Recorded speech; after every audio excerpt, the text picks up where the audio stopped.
மணி என்ன எடுக்கணே என்ன மணி என்ன இந்த முறை கட் அவுட் கொஞ்சம் வித்தியாசமா இருக்கு நிக்கிறார். அவர் சொன்னார் நாளை விடிய தியேட்டர்ல வந்து வேற அந்த மாதிரி இருக்குமெண்டு. உடனே நான் விடிய காதால தெரியும் தானே இல்ல பழைய பேக்கையும் தூக்கிக்கொண்டு வீட்டை வந்து பிரச்சனை இல்லை. பழைய பேக்கையும் தூக்கிக்கொண்டு எங்க தங்கிற தியேட்டர் கட் அவுட்டை போய் பார்க்க அங்க ராஜ்கோபால் சிலை இந்த ஒரு சீலையை கொண்டு வந்து உண்மையா சிவாஜிக்கும் கதாநாயகிக்கும் கனெக்ஷன் கொடுத்து அந்த மணி என்ன மணியாக்கி இருக்கிறார். அதில் உண்மையான ஒரு சீலை உண்டு ஆடு அந்த காட்சி அது என்னால் பார்த்தோன்னே எனக்கு பெரிய ஆச்சரியமாக போச்சு. எல்லாரும் சீலையில தான் சித்திரங்கிறது சித்திரத்தில் சீலை போடும். அது அப்படி காத்து காட அப்போ நான் யோசிச்சேன் எந்த மனமும் ஆட எந்த மனம் சொல்லிச்சுது நீ இப்படி சித்திரத்தை இப்படி பாக்குற நீ உண்மையா படத்தில் என்ன மாதிரி இருக்குதுன்ற ஒரு போய் பேரன் மனம் சொல்லிச்சு. உடனே கலரிக்கு விழுந்தடிச்சு போறேன் படத்தை திப்பேன் என்னடா கலரி என்ன கிட்ட இருந்து பாக்கலாம் போனா விழுந்தடிச்சு தான் போகணும் குறுக்கே தடி மாதிரி கட்டி இருப்பேன் என்ன கலரி என்ன கிட்ட இருந்து பாக்கலாம் இருந்து பாக்கலாம். ஒன்று அங்கே போய் பார்த்தா என்ன மாதிரி சித்திரம் படிக்கிற கனப்பொடிகள் நின்று அடிபடுறாங்க டிக்கெட்டு. அப்போ யாழ்ப்பாணத்தில் சித்திரம் படிக்கிற பிள்ளைகள் எல்லாம் மணியன் இந்த செருப்பு தூக்க பார்த்து பிறகு தியேட்டருக்கு வந்தவையாத்தான் அப்படித்தான் இருக்கணும். நான் உடனே நான் ஒரு மாதிரி அடிபட்டு ஒரு கலர் டிக்கெட் எடுத்து போட்டேன். உள்ளுக்கு போய் பார்த்தா மணியாக்குறினது நல்லா இருந்துச்சு, தியேட்டரில் பார்த்தது நல்லா இருந்துச்சு. பேருந்து பார்த்தா அப்போ எனக்கு ஒரு புது அனுபவம் சந்தோஷமாக இருந்துச்சு. உடனே ஜோஜன் பேருந்து ஏன் தேவையெல்லாம் மணி எண்ணெய் வீட்டை போய் அவரோட அஞ்சல் படுத்துவான். தியேட்டரில் கட் அவுட் இருக்குது தானே, கட் அவுட்டில் போய் பார்ப்பேன். கட் அவுட்டில் போய் பார்க்குறேன். கட் அவுட்டில் பார்த்தோன்னா இது காட்சி என்ன மாதிரி இருக்குன்னு தியேட்டருக்கு போய் பார்க்குறேன். அப்போ வெள்ளிக்கிழமை புதுப்படம், திங்கள் செவ்வாய் புதன் வியாழன் தவற விட்ட படம், பழைய படம். சில புது படங்களுக்கு நான் சித்திர காட்சிகளை பார்க்காம தவற விட்டுருப்பேன் தானே, அதுக்காண்டி திருப்பி பார்க்குறது. அப்படியே நான் அந்த சித்திரத்தில் ஒன்றிணைஞ்சு அதை கவனத்தை செலுத்த தொடங்கிட்டேன். ஊறி போனேன். இல்லை இப்போ நான் நினைக்கிறேன் நீங்கள் அந்த சித்திரம்ன்றதை விட சினிமாவில் இப்போ கூட ஊறி போயிட்டீங்க. சித்திரமும் சினிமாவும் ஒன்றா இணைஞ்சிட்டு சீனாவில் தொடங்குது. சீனாவில் ஃபிலிம் துவங்கினது இல்லை என்ன ஹாலிவுட்ல சீனாவில் துவங்க. நான் சீனான்னு அந்த சீனா தமிழ் எழுத்து சொன்னேன். நீங்கள் தமிழ் வாத்தியார்ன்னு சொல்றீங்க, நீங்கள் அங்கே இங்கே மாறுறீங்க. நீங்கள் இந்த லானா லீனா சீனா இதெல்லாம் புரியாலையே வந்த நேரம் தோகம். சரி பாஸ்கரன், அப்போ நீங்கள் இப்படி படம் எல்லாம் பார்த்து உங்களோட படிப்பு என்னாச்சு? என்ன கோட்டை விட்டான். கோட்டை அப்படி விட்டதா இல்லையா? அது கனகாலம் டச்சுக்காரர்கிட்ட கோட்டை அதே சொல்கிறீங்களோ? இல்லை இல்லை இல்லை, படிப்பை நான் குழப்பிட்டேன்னு சொல்லுவேன். குழப்பின்னு அதை கோட்டை விட்டேன்னு சொல்லுவேன் இருக்கு. அப்போ அதுக்கு பிறகு கோட்டை விட்டாலும் பரவாயில்ல, நான் அப்போ கோட்டையோடு இருக்கிறேன். அது சரி, நீங்கள் எப்படி இந்த கோட்டோட போய் எலி பிடிச்சா எலியல் இதுக்குள்ளே போகாது?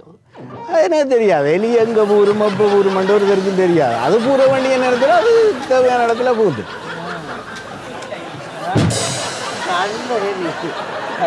பாஸ்கரன், நீங்கள் இந்த படமெல்லாம் பார்த்து முடிஞ்சு நீங்கள் பிறகு வெளிநாடுகளுக்கு எங்கே போனீங்க?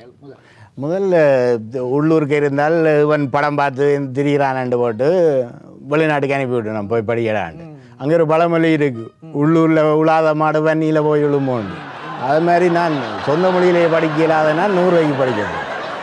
நோவே மொழியில படிச்சிருக்கேன். நீங்கள் சொல்லிப்பீங்க நோவே என்னை 2 போனான்.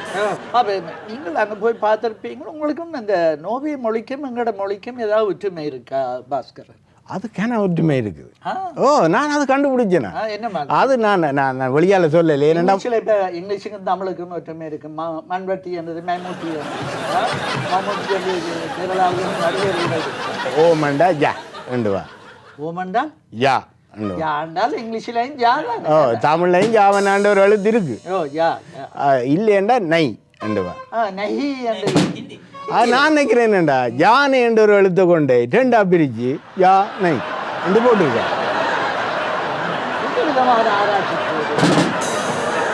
அது மாத்திரம் இல்லை. இப்போ நீங்கள் ஒருதனை வாண்டு கூப்பிடுறேன், வாண்டு கூப்பிட்டா வந்தவன் என்ன சொல்லுவான், என்னண்டு கேட்பான். ஏன் கூப்பிட்ட நீங்கள் அதுக்கு என்னண்டு கேட்பான்.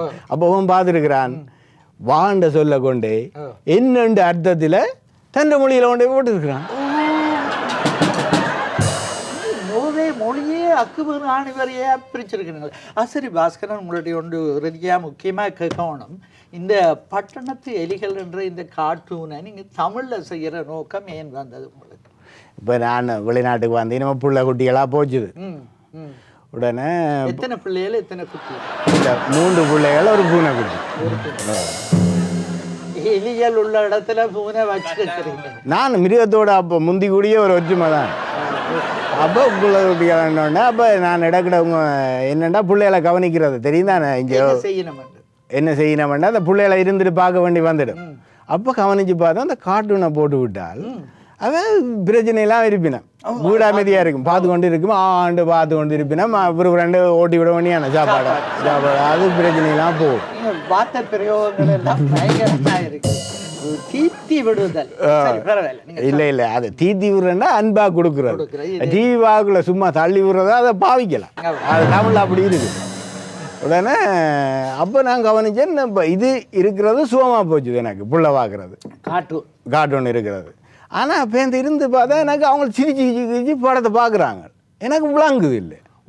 உங்களுக்கு விளங்கு, எனக்கு விளங்கு இல்லை. அப்போ பிள்ளைகிட்ட கிடையாது அவருக்கு விளங்கப்படுத்துன்னா அவன் சிரிப்பான் என்ன. அப்போ எனக்கு ஒரு மனசுக்கு அவங்க சிரிச்சு பார்க்குற தாழ்மை உணர்வு பிள்ளைகிட்ட என்ன கேட்குறான்ட்டு போட்டு பார்த்தேன். இது தமிழில் இருந்தால் என்ன நடக்கும், அதே என்னட்ட கேட்பினா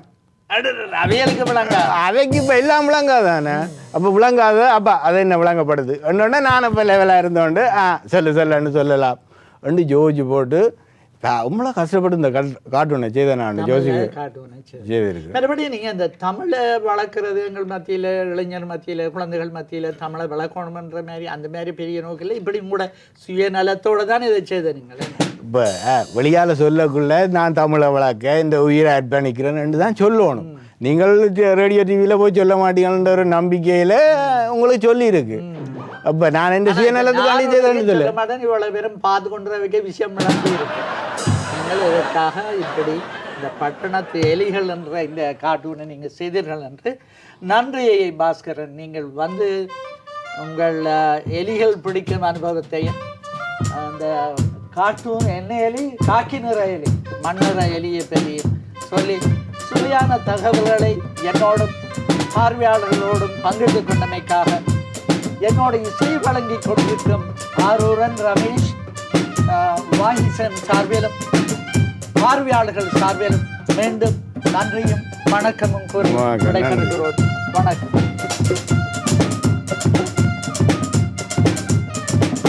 வணக்கம் வணக்கம் வணக்கம் வணக்கம். மீண்டும் ஒரு முறை வண்டர்ஃபுல் வைத்திலிங்கம் நிகழ்ச்சியிலே உங்கள் அனைவரையும் சந்திக்கும் வரை வணக்கம் கூறி விடைபெறுகிறோம்.